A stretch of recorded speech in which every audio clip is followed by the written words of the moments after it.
You know what I'm saying? Or to be honest with you, You said you asked. yeah, this is my thing.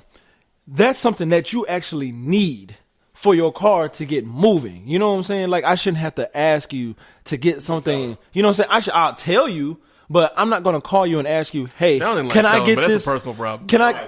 I'm like, nigga, it's my money. I feel you. If I pay all the bills that we talked about and I do all the things that are written in my budget, I don't feel like telling you where the rest of my. He didn't run his budget though, so that's why he should tell him.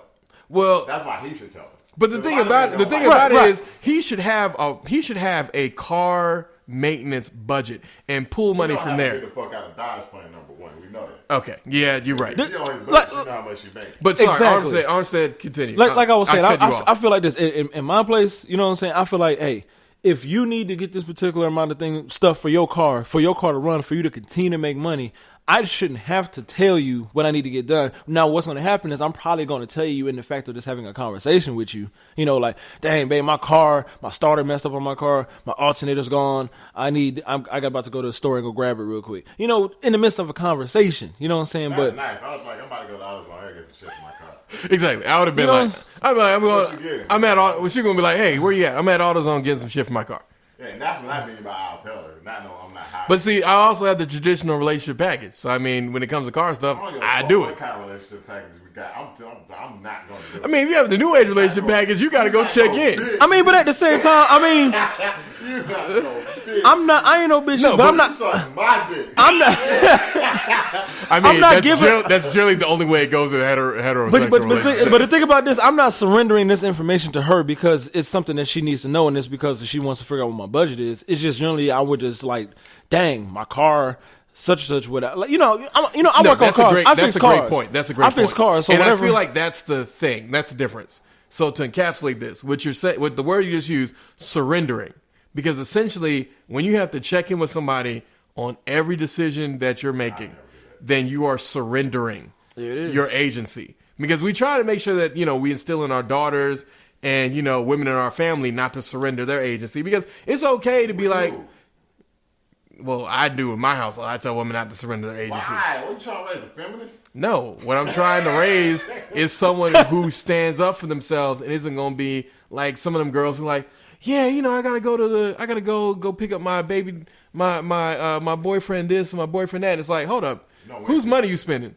Oh, I'm spending mine, but he gonna really get his rap career. He gonna really get his entrepreneurship, or he really gonna. It's like, no. This nigga ain't. What happens if that nigga actually make it? I'm like, if he make it, he gonna leave, right? Well, the thing about that is that's true. That's true. But the main point I'm saying is that for me, in my household, we raise women to ensure that they maintain their agency. It's not bad to do something for somebody every now and then or to pay for something, that's nice. But at the same time, you want to make certain that you're not getting taken advantage of. And that's what I feel like for black women. Regardless, I don't care how you feel about it if you're listening and you're a woman of another race. For black women and Latino women, they tend to be some of the most giving women. Because white girls, they'll fuck you, but they ain't spending that bread. Maybe if they think that you're a mandingo, they'll throw a few things in there. About to a black man or to a white man? Well, we're talking about black. Yeah, they'll do it for a white man. But I'm saying but there's levels to the shit. We're going to go into that later. White girls do it for black men, but it's not, when I say white But that's girls, what I'm saying, like the girls who think you're mandingo, like they're obsessed with. Not a real white girl. Yeah, they're the black girls who are obsessed with black features. And that's the thing that they really can't kind of communicate or articulate properly, is that you don't really like me. You just like the fact that I'm black and you're in love with that. I have a conversation with you guys. We're going to talk about it later. Okay, all right. Real white. Transitioning. Fuck you. We're going into movies. We're going to talk about Glass. Boy, culmination of everything good.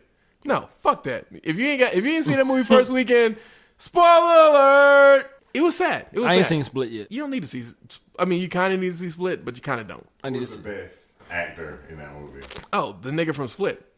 His His range, like Drake his and Nicki, and then they broke up, and now you can't like both of them. So I just like I just like Nicki now. Exactly.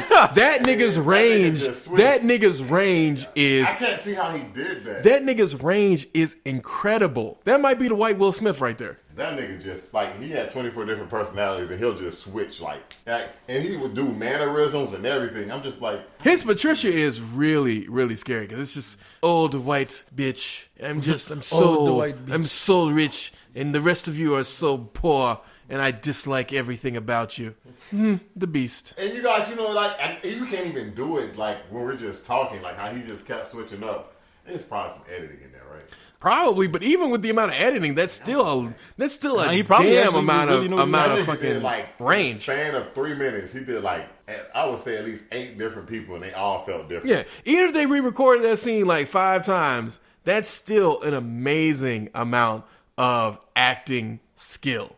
Like, that's not even just like production, like that's acting skill to be able to pull off that stuff. Because I mean, it's not like they shoot the film in small chunks. Like, you got to still make it through an entire scene. They might reshoot the scene 6 times, but you got to make it through that entire scene. Not necessarily. Because the way they were doing the flashes, and he kept running back and forth. Well, yeah, you could stop at the flashes, but the flashes were really only going off every so often at the very beginning. When he was doing that thing, remember where he switched from the professor to the Hispanic guy to like I think he switched to Dennis and then to Patricia. That was like 3 minutes. Exactly. And then he did the whole man, Patricia's just, I know that you didn't like the ending, and we'll go into that. We kind of give you an overview of the movie. Yeah, let's go straight into it. Pretty much, this culminates the universe all together. In the beginning of the movie, I'm not going to go through the whole thing. They all get captured. Mr. Glass was already captured from the previous movie, Unbreakable. Correct. And in in this movie, Mr. Glass, they all find a way to subdue all 3 of them. Mr. Glass is subdued by the use of drugs. We were talking about the flashes. So these flashes, or whatever they called it something else. I don't know what it was exactly. Would make him change personality. So the personality most people fear is the Beast. And they would just flash it, and every time he'll go back and forth. And Bruce Willis' character, he drowns, of course. So they just hit him in a room where if he hits the wall or anything, the room fills up with water and he drowns and dies or is weakened. So this is all happening. This lady's come in and tell him, like, you're not really superheroes. You're this, you're that. She go over different situations to explain to them that they're not really superheroes. And if that didn't work, she was going to give him surgery. Straight up surgery. Mr. Glass did not talk for 3/4 of this movie. Yes. Really? Right there in dead space height. Now that also took a lot of things, because he was doing face twitches and all that shit, and it's hard to do that without actually wanting to do it. I'm pretty sure that a couple times Samuel Jackson just like motherfucker, because that's his favorite word, because that's how he got over his stuttering was the word motherfucker. But continuing. Once that happened, you kind of find out he's been faking the whole time, Mr. Glass, of course, because they had this meeting, of course, where I just said where they were trying to convince them of that they're not really superheroes, that they're just regular people and things just happen out of convenience. So once that meeting ended, that's when Mr. Glass said, I'm surrounded by more superheroes. Cool. I'm going to show y'all I'm not crazy. Whatever. And then at the same time, they tell him we're going to give you a surgery. They were going to do it to all 3 of them, but specifically they were going to do it to Mr. Glass at the time, where this surgery would have pretty much, what do you call it? It lobotomized him? It basically would have lobotomized him. That's what it looked like. They were going to lobotomize him. But Mr. Glass the whole time knew that was coming, because apparently Mr. Glass the whole time he was there, he wasn't drugged up. Previously, he's just too smart for him. He would break out and do whatever. Mr. Glass goes out the room right before the surgery. Well, he didn't know the surgery was going to happen in 3 days. He goes talk to Kevin, and Kevin, he tells him, is the Beast real? Do you have really superpowers? And Kevin's like, well, if the Beast, I hope the Beast likes you. Anyway. Well, it's really Patricia, but continue. I thought it was more than them at first. I thought it switched to Patricia. He had asked to speak to Patricia. Well, he was first talking to Hedwig. Hedwig, okay. And then from Hedwig, he has to speak to either Dennis or Patricia, and Patricia. Yeah, I'm gonna go watch Split first, and then once that happened, they saw that Samuel L. Jackson, they had installed all these cameras around the whole building.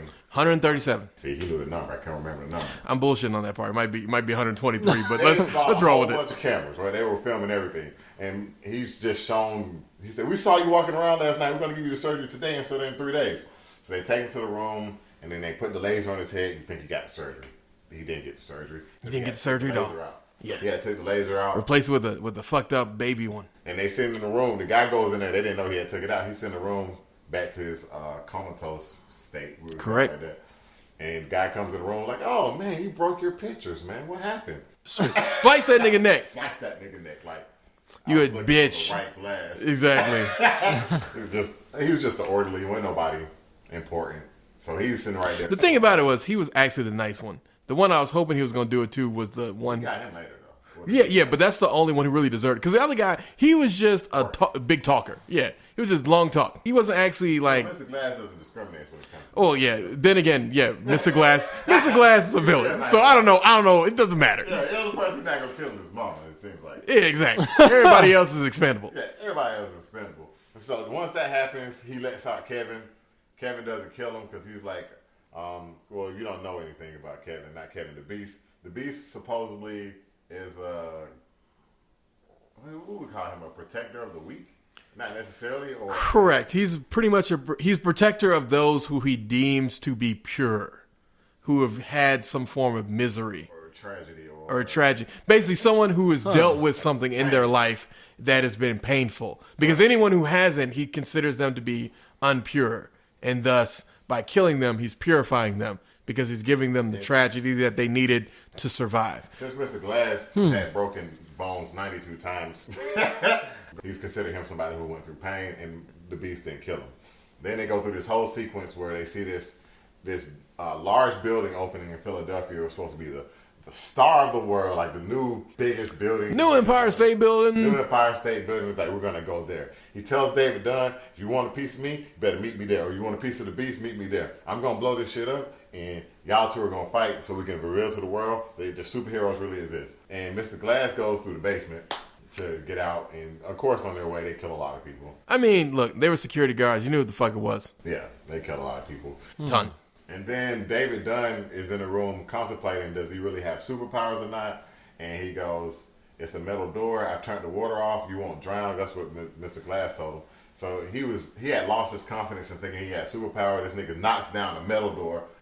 Boom. And then he meets them outside and a fight ensues. And then as the fight happens, you see they do all these extraordinary events. All these things like he's bending metal. He's pushing back 4 people.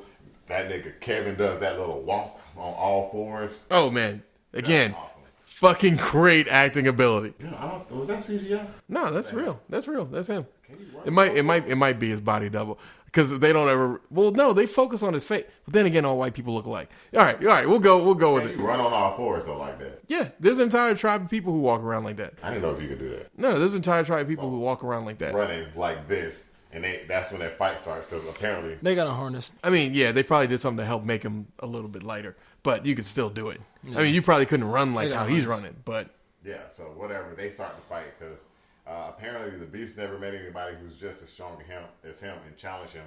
And the Light, the whole time they've been questioning him, like, are you really the strongest ever? The Light, of course, is all his different personalities. Well, who gets to be in the spotlight? So the Light, the Horde. Yes. Yeah, the Horde is all his different personalities. Once that happens, remember that there's M. Night Shyamalan. So the last 15 minutes of his movies are always where the twist ensues. correct. They film a scene with the guy's name, Patrick Crumb. I think that was his dad's name. Yes, Patrick Crumb. Yeah. And the scene is on his dad getting on a train, which is Kevin's dad. Kevin's dad is looking for ways to help Kevin with his associative disorder. What do we call it? Yes. Multiple personality associative disorder? I don't know what it's called. And Well, no, it's multiple personalities dissociated. Yeah. Because he's basically dissociating I can't wait to himself see this from movie whatever now. the events are that are his trigger, his mother's so abuse. you see this train scene, and it goes back Again. to Unbreakable.